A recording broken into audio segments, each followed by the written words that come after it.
This podcast episode is brought to you by Coors Light. These days, everything is go, go, go. It's nonstop hustle all the time. Work, friends, family expect you to be on 24/7. Well, sometimes you just need to reach for a Coors Light because it's made to chill. Coors Light is cold lagered, cold filtered, and cold packaged. It's as crisp and refreshing as the Colorado Rockies. It is literally made to chill. Coors Light is the one I choose when I need to unwind. So when you want to hit reset, reach for the beer that's made to chill. Get Coors Light in the new look delivered straight to your door with Drizzly or Instacart. Celebrate responsibly. Coors Brewing Company, Golden, Colorado.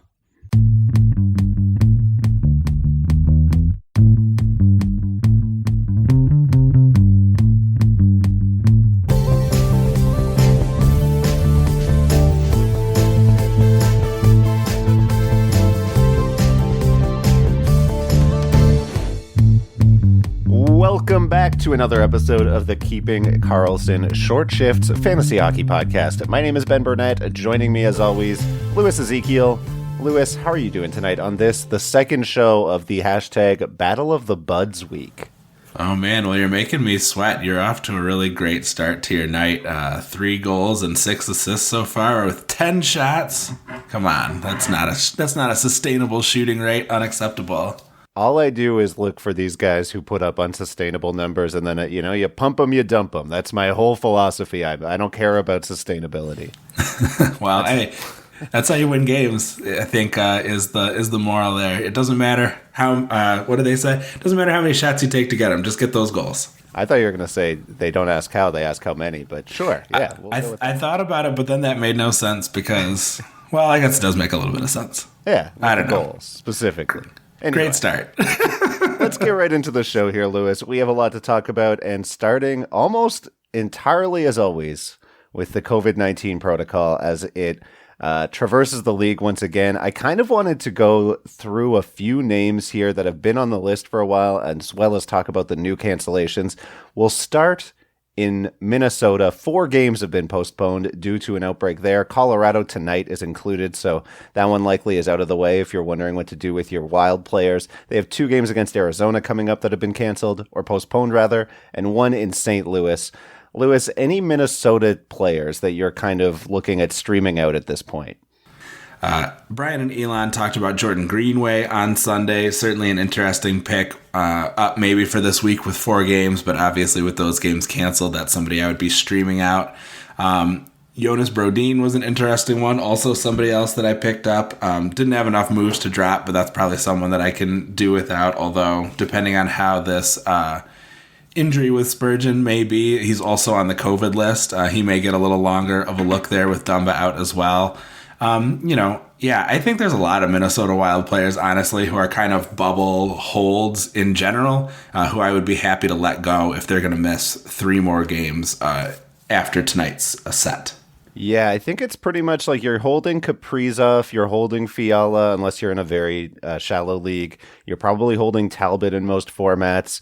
And then other than that, it's really just those defensemen, and they're all kind of league dependent, format dependent.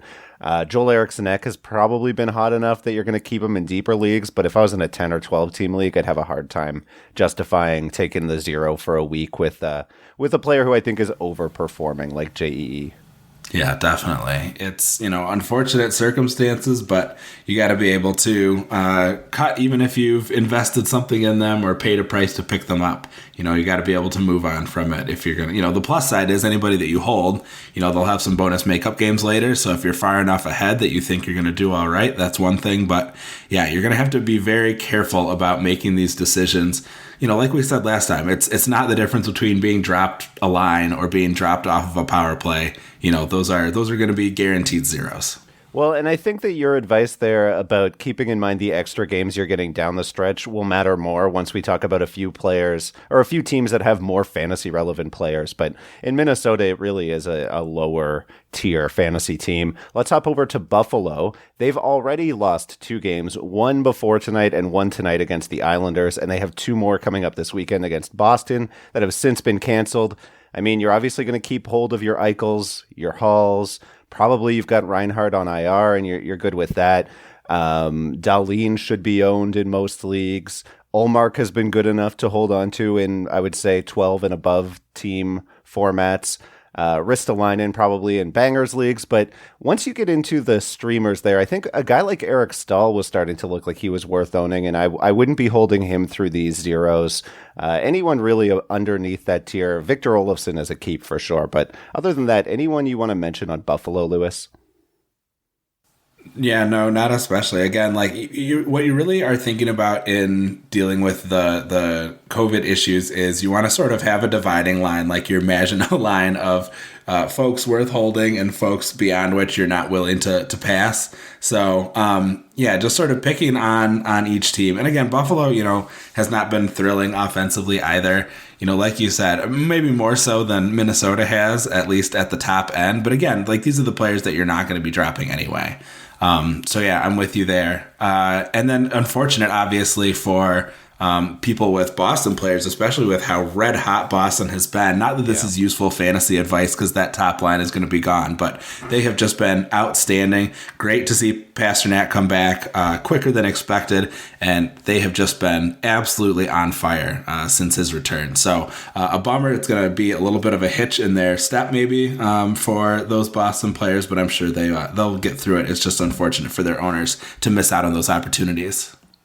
Yeah, and so moving on to Colorado, a team that has not had any cancellations, but they did see Tyson Yost and Gabriel Landeskog most recently go on the COVID-19 reserve list. Any guesses as to what we see out of Colorado and any effect on those players that, we talked about a guy like JT Compher the other night. Neither of us were particularly interested. He was filling in for McKinnon after that week-to-week injury, but now they're missing the top-line left wing as well. Yeah, I'm sure you didn't intend for the prophecy about that second line in Colorado, maybe having an opportunity for more success to come true this way. But if you've read the classics, you know that the prophecy never comes true in exactly the way that you think it does. That's why everyone trying to avoid it coming true ends up having it happen. So, I think that was a pretty solid prediction, although, as you said in the chat today, that's not how you wanted it to happen. It was a very not like this type situation. Well, not only that, but I'm not going to declare victory like this either. Like if Burakovsky and Kadri go off for the next couple games before Landeskog comes back, I'm not going to say that I nailed it because it's just not fair. Well, so that's the worry too, is that I think, you have said that the concern that you have is when you see this pattern emerges where the one player leaves and then a few days later the other player leaves and then we see a rash of cancellations. Yep. So you got to keep your ear to the ground here with regards to Colorado. And again, that's a situation where I think that you are wanting to keep, obviously anyone who has access to that top power play. But I would drop JT Compher. I think if we see games canceled, anyone who's not getting kind of the guaranteed spot lining up that is so valuable for you in Colorado. Yeah, and so I agree with you. You're definitely right about that. And so I think what I would do moving forward, unless we hear that there are no cancellations coming, I would just... So if you're looking at streaming in somebody for this weekend, maybe, and you're thinking of Brandon Saad as somebody who might move up the depth chart here with a Gabriel Landeskog being on the list, maybe you actually defer to a Joel Farabee type also playing Friday, Sunday this week, and that will give you maybe a more guaranteed start this weekend. Just, you start to read the tea leaves here, and it just seems like Colorado could be the next spot to avoid. Sure. And it's been wild. Like, streaming is already quite the challenge, and obviously skillful streaming is such a critical key to success in in winning your fantasy league. And it's become just such a minefield because now you're trying to manage, not only, who is going to play with when, but also trying to dodge these canceled games. And it just has been, twice the challenge this year. So good on anybody who's having streaming success. Speaking personally, this has just been a disastrous week because everybody that I picked up 3 players and they were Minnesota Wild and New Jersey Devils early in the week, and it's just been disastrous. So I'm going to move on down to Pittsburgh. They had John Marino hit the COVID-19 list earlier this week. I grabbed him for a stream in hashtag Battle of the Buds this week. Did not work out in my favor. None of our waiver wire ads really have done much, I guess, except for Christian Dvorak. Shouts out Christian Dvorak, another assist tonight. But John Marino going out means that with Chris Letang also currently injured, we may see power play one Pierre-Olivier Joseph. So there's a sneaky little pickup. I know that Keepin Karlsson mentioned him the other night on Sunday. So yeah, maybe Pierre-Olivier Joseph is somebody to keep your eye on. Of course, you will want to know whether Chris Letang is back in action. Just a few more teams that I want to mention here. First is Vegas and San Jose, back from their postponements on Friday, tomorrow night. Vegas has that Friday-Sunday schedule. Looks like a nice stream. A few players in Vegas that I'm actually kind of interested in. And I kind of see this as a bit of a catch-up moment, right? Because people haven't been thinking about Vegas for the last week. But last we saw them, Chandler Stevenson was on that top line. And since they had the postponement, we now have Cody Glass on the top power play in Vegas. I'm also, remembering, I think that it's worth remembering rather that Marc-Andre Fleury and Robin Lehner were both very stellar right before Vegas was put on postponement. So might be worth keeping an eye on Marc-Andre Fleury there in the nets in Vegas. Yeah, especially if he's able to start stealing some starts from Lehner, who, we sort of thought after the sword in the back for MAF might be taking on a bigger role, but they've been splitting starts a little bit more up to this point, and I think we might see it continue, especially if we see that excellent play continue from Marc-Andre Fleury. I'm interested in Cody Glass. I think he's been a really he's a player I had my eye on at the start of the season. Hasn't done a ton yet, but obviously love that opportunity on the top power play. Chandler Stevenson, interesting too, although it's worth pointing out that one of his goals hit him right between the numbers in the back and trickled into the net. So that was a bit fluky, but again, it's all about how many you get. They're not worried about, we're not going to be so concerned with, Wow. I'm terrible. This is at a this travesty of an expression that we've already said tonight, Lewis. I know. I don't want to say it again. I hope this all gets cut. It's not. This is staying in. Terrible. All right. At any rate, I realized that we had already gone over it once before during this very episode. So. That's all we're trying to say here. They don't ask how. They sure don't. Yeah. And so when you say stealing starts from Lehner, are you thinking that you could see Fleury get above this 50-50, or are you thinking that it is you're talking about the starts that he's already kind of eaten into? Yeah, I think at the outset of, start of the season, we thought that Lehner would be a full number one, not the 1A that he's sort of been, or even, 1A and 1A, so to speak. I'd say it's a 1A, 1B, but yeah, no, I think that's probably semantics more than anything. And I agree that he's pretty much got the lion's share that I would think he can get, considering Lehner hasn't been bad. This really does seem to be a bit of a timeshare situation, and it makes sense to do when you have two goalies playing as well as they do in Vegas. One more team that I do want to mention here is Washington, where Evgeny Kuznetsov and Ilya Samsonov have been off for weeks now. In the meantime, Vitek Vanacek has continued to roll on. He has given up 2 goals against my lovely Rangers with 15 minutes left in the third.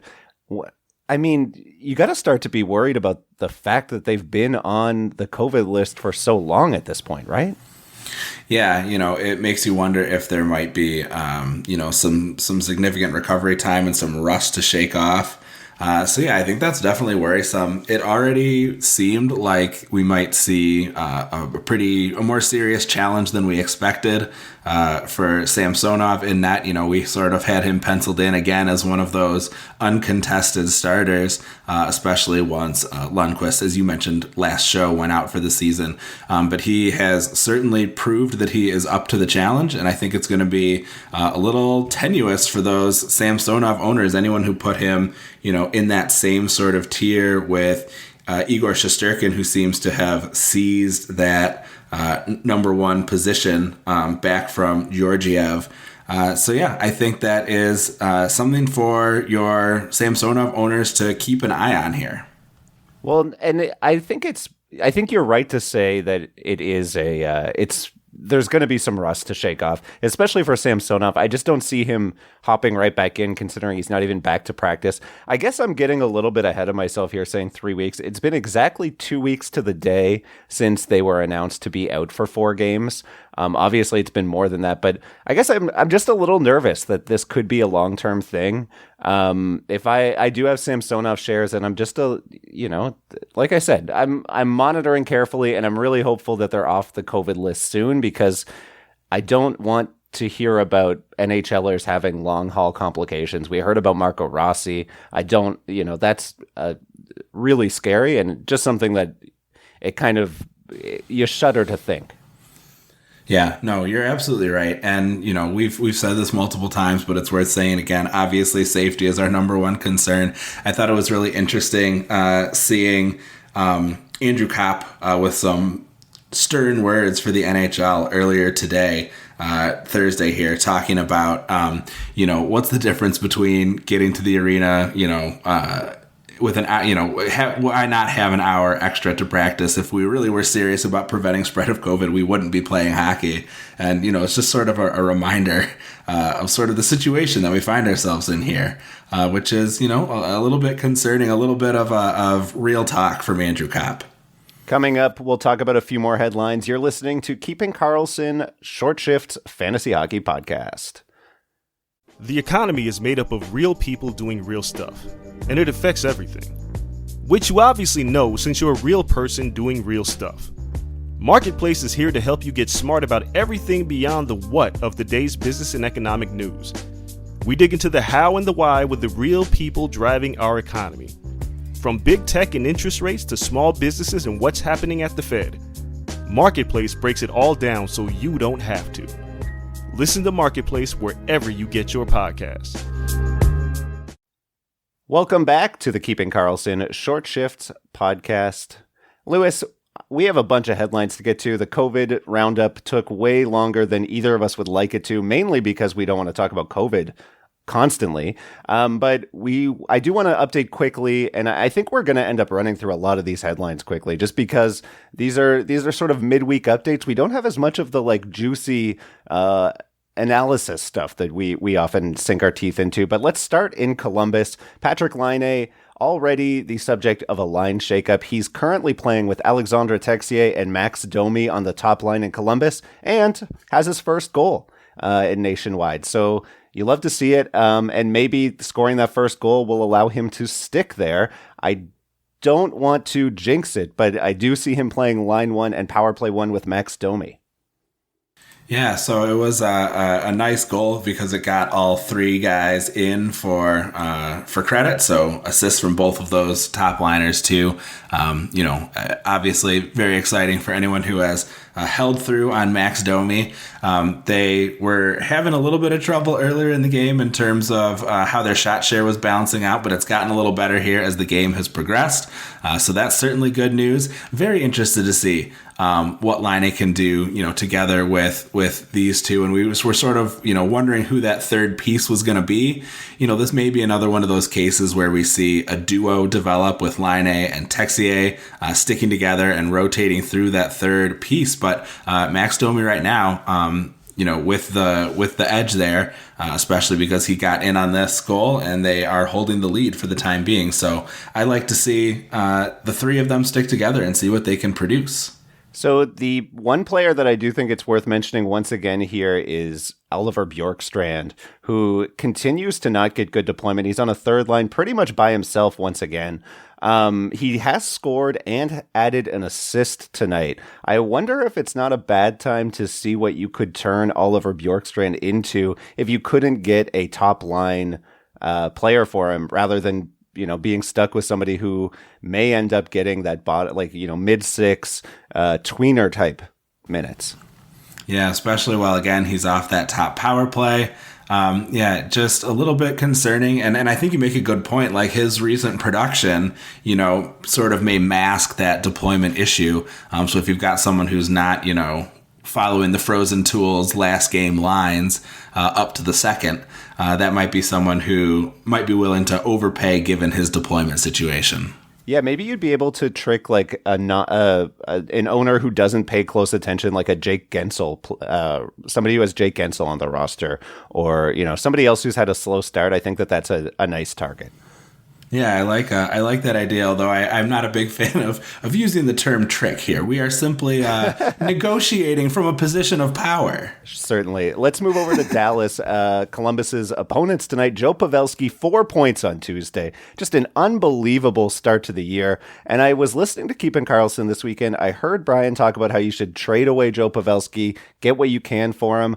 I have to say, I kind of disagree here. And it's not that I think, Joe Pavelski's going to score at the 96-point pace rest of season, but I do think that his position right now, I think he can be a lot closer to the guy he was in San Jose than he was last year. And I wonder if you can't not trick, but find a Joe Pavelski owner who doesn't believe that he is, back to his San Jose days, or at least closer to it than last year. They just look at the 2020 stats and they think that they're selling high. But maybe you could hear me out here. What if you traded one of your underperforming stars? They think that they're buying low on a Mike Hoffman. Would you do that? Would you trade Hoffman for Pavelski? Yeah, I would absolutely trade Hoffman for Pavelski. I don't know. I'm very hesitant to believe that there's going to be someone who is going to be willing to let you buy high on, this high-low trade. I guess it would be someone who really thinks that they're going to see Pavelski fall back down. I mean, my issue with him is that I don't think there's I think you're right that the people with really high-end players are going to shy away. So if I'm the Pavelski owner, I think I do hold because, you're not going to be able to get you're not going to be able to get an Ovechkin, a Crosby for Pavelski, I don't think, because, there's too much value associated with the name. If you can trade someone who they think is going to blow up for someone who is actively blowing up, obviously I think that's a great deal for you. I would be surprised if you find someone willing to take it, but listen, shoot your shot. Yeah, add us on Twitter at ShortShiftsKK or hop in the patron-only Discord group. Hang out with us. There's lots of folks in there that you can ask questions to. Some of them might have some even better ideas than me on this one, but let's move on to Chicago. Alex DeBrincat is one of the players back from the COVID list, and he's playing on line 2 with Dylan Strome and Dominik Kubalik. Lewis, are you interested in are you disappointed to see that he's not playing on that top line with Patrick Kane upon returning? So it's been interesting to see sort of how Chicago has decided to create two lines that can be effective scorers. So we've seen Janmark, Kurashev, and Kane at the top line. And then this second line, which seems quite strong with DeBrincat, Strome, and Kubalik, thinking about how, they performed or seemed like they could perform last year. I think that basically Kane is able to produce without a ton of help. So I think it's actually a pretty good idea to reinforce the second line, and they're performing very nicely so far this evening against the Hurricanes, keeping pace at least with the high scoring Hurricanes. A couple names that kind of stand out for folks who may be available at reasonable levels. Kurashev has been interesting up there with Kane. I am a little worried by his 4 goals on 14 shots. That's pretty alarming. In terms of sustainability, I would like to see him shooting a lot more. That second line really dominated their shot share on Tuesday and got one of the goals for Chicago. So they managed 6 shots, only giving up 2. I think that's a pretty strong line there. We have some late breaking news here at the Short Shifts. It was just announced that the Colorado Avalanche are going to miss their next 4 games due to COVID-19. Lewis, obviously we talked about this a few minutes ago. I guess that we were correct to hypothesize that not to go after Colorado Avalanche streamers this weekend. Yeah, I mean, it's all rolling out kind of just the way that you said. Once you see that second player go out, the next domino to fall is that significant cancellation. So, I mean, I think we're getting close enough that we see this pattern. I think this is what you've got to watch for is first player goes down, then the second one. After the second one goes, then that's when you have to watch out for significant cancellations moving forward. Obviously, very unfortunate news.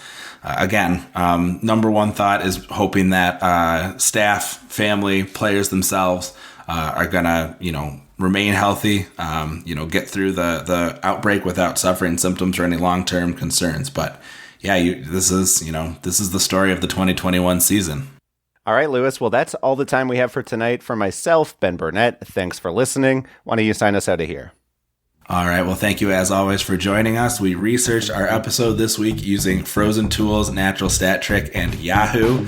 Always active on Twitter. Interested to hear your questions. Had some great conversations today about some potential pickups. So please follow us at Short Shifts KK. Of course, Brian and Elon are at Keeping Carlson.